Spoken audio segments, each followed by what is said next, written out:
अस्सलाम वालेकुम दोस्तों, मैं ਤੁਹਾਡਾ अपना मेज़बान अब्बास सिवाग तो सुन रहे पे अब्बास सिवाग तल्स करते हैं। दोस्तों अज जी चीज़ मैं थोड़े वास्ते गिन के आया उनके इंतहाई खूबसूरत किस्म का शायरी है जिन्हें एक डोड़ा है अमान लाशे साईं का तो उनके थोड़ी जी प्याज असमा साईं होंगी एक करीबी दुते गज़ल है जी कि मेरे को दिलों भांगी है, मेरे को बहुत चंगी लगती। मैं चाहना कि वो मैं दोस्तों नाल भी शेयर करूँ।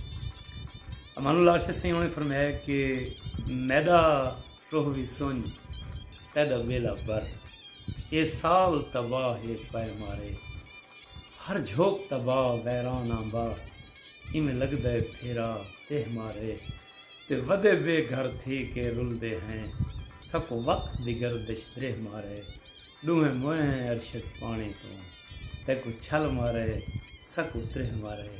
दोस्तों हर शायर ने गरीबी उत्ते कुछ ना कुछ लिखा है, लेकिन रियाज़ असमत साईं ने जी गरीबी लिखी है मेरे को दिली तौर पर भांगी है। ये मेरे वेले मैं एक शेर सुनाई मैं कहीं कोच भी सफ़र ते न वियामी तो कहीं दोस्त मोबाइल पर चलती रही आई मेरे को बहुत चंगी लगी। मैं वाला इनकी खोज च नहीं कथा तो मैं बड़ी मुश्किल नाल इन तक पहुँचा।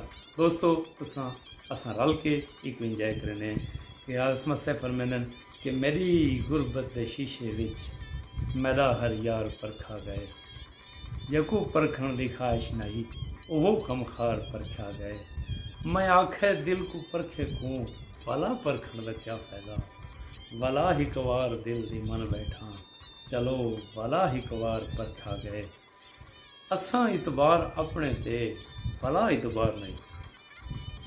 दोस्तों इंजॉय करे सो असा इतबार अपने ते भला इतबार नहीं करना मेरा इतबार कूड़ा है चलो इतबार पर क्या गए।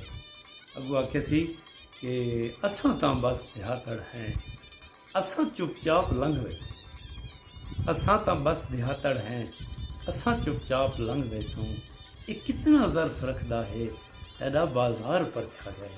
दोस्तों वो जड़ा शेर मैं सुना पैगन दे विच वो शेर मैं हूँ पढ़न लगा दोस्तों कि मैं पिननी हम महल दे विच मैकू हिक रात आ गई। भला सुनो दोस्तों मैं पिननी हम महल दे विच मैकू हिक रात आ गई है मेरी औकात परखी गई तेरा किरदार परख्या गए मेरी औकात परखी गई तेरा किरदार परख्या गए अगे असमत जिना अधच सारी बेड़ी को बोड़ा हा न ये भी हा खुदा मेरा उन्हें धिकार परख्या गए।